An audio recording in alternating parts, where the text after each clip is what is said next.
Assalamualaikum warahmatullahi wabarakatuh. Perkenalkan, nama saya Suci Anindya dengan NIM 2305111519 dari kelas 1A, Prodi Pendidikan Matematika. Pada video kali ini saya akan membahas mengenai kalimat efektif. Kalimat efektif adalah kalimat yang dapat mewakili pikiran penulis atau pembicara secara tepat, sehingga si pendengar ataupun si pembaca memahami pikiran tersebut dengan mudah, jelas, dan lengkap seperti apa yang dimaksud oleh penulis atau pembicaranya. Untuk dapat mencapai keefektifan tersebut, kalimat efektif harus memenuhi paling tidak 6 syarat berikut, seperti adanya kesatuan, kepaduan, keparalelan, ketepatan, kehematan, dan kelogisan.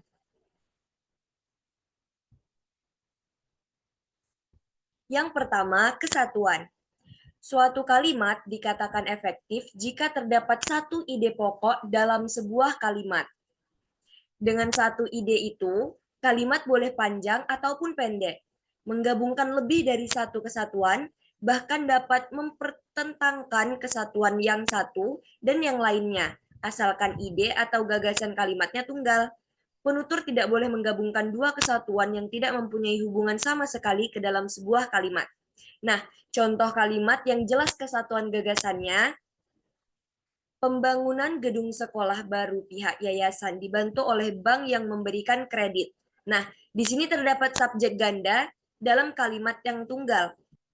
Sehingga kalimat tadi dapat kita perjelas kesatuan gagasan yang menjadi pihak yayasan dibantu oleh bank yang memberi kredit untuk membangun gedung sekolah baru. Yang kedua, ada kepaduan atau koherensi. Koherensi adalah terjadinya hubungan yang padu antara unsur-unsur pembentuk kalimat. Nah, yang termasuk unsur pembentuk kalimat adalah kata, frasa, klausa, serta tanda baca yang membentuk subjek, predikat, objek, pelengkap atau keterangan dalam suatu kalimat.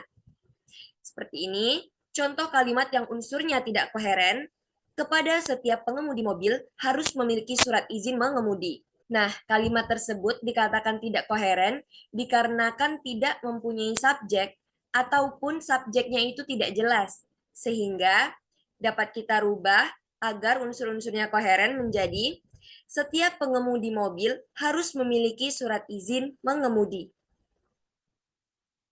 Yang ketiga ada keparalelan.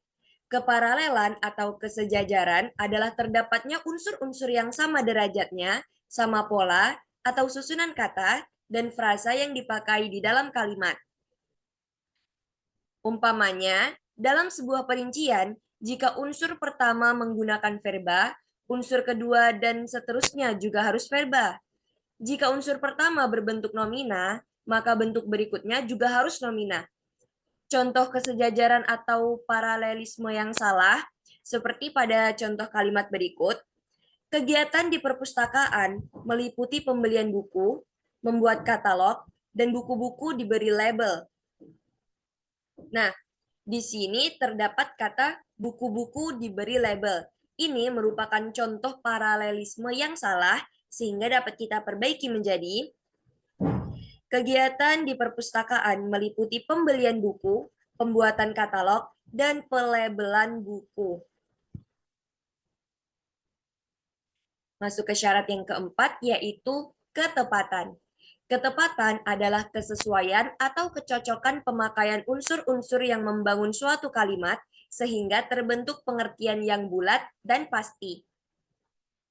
Di antara semua unsur yang berperan dalam pembentukan kalimat, harus diakui bahwa kata memegang peranan terpenting.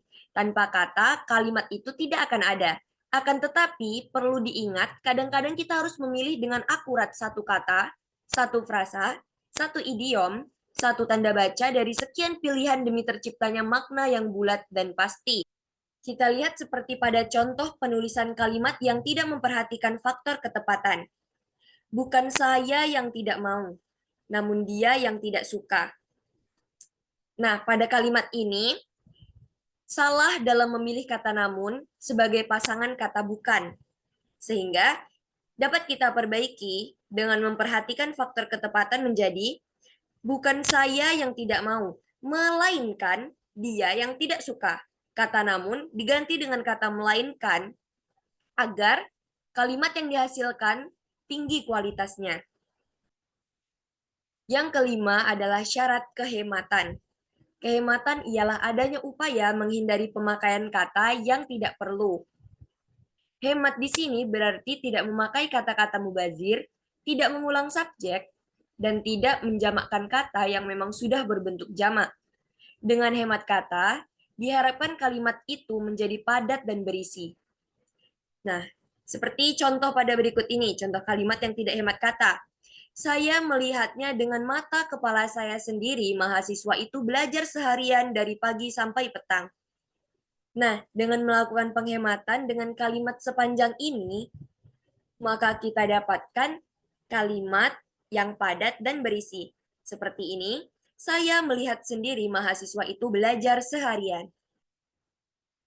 Masuk ke syarat yang keenam, yaitu kelogisan. Kelogisan ialah terdapatnya arti kalimat yang logis atau masuk akal. Logis dalam hal ini juga menuntut adanya pola pikir yang sistematis. Sebuah kalimat yang sudah benar strukturnya, sudah benar pula pemakaian tanda baca, kata, atau frasanya, dapat menjadi salah jika maknanya lemah dari segi logikanya berbahasa. Perhatikan contoh kalimat yang lemah dari segi logika berbahasa berikut. Kepada Bapak Wahyudi, waktu dan tempat kami persilahkan. Nah, di sini terdapat kesalahan. Jika dipandang dari segi logika, bagaimana kita dapat mempersilahkan waktu dan tempat? Maka dari itu, dapat kita perbaiki kalimat ini menjadi kalimat yang jelas dari segi logikanya menjadi kepada Bapak Wahyudi dipersilahkan. Baik, sekian presentasi dari saya mengenai kalimat efektif beserta syarat-syaratnya. Lebih dan kurangnya saya mohon maaf. Wassalamualaikum warahmatullahi wabarakatuh.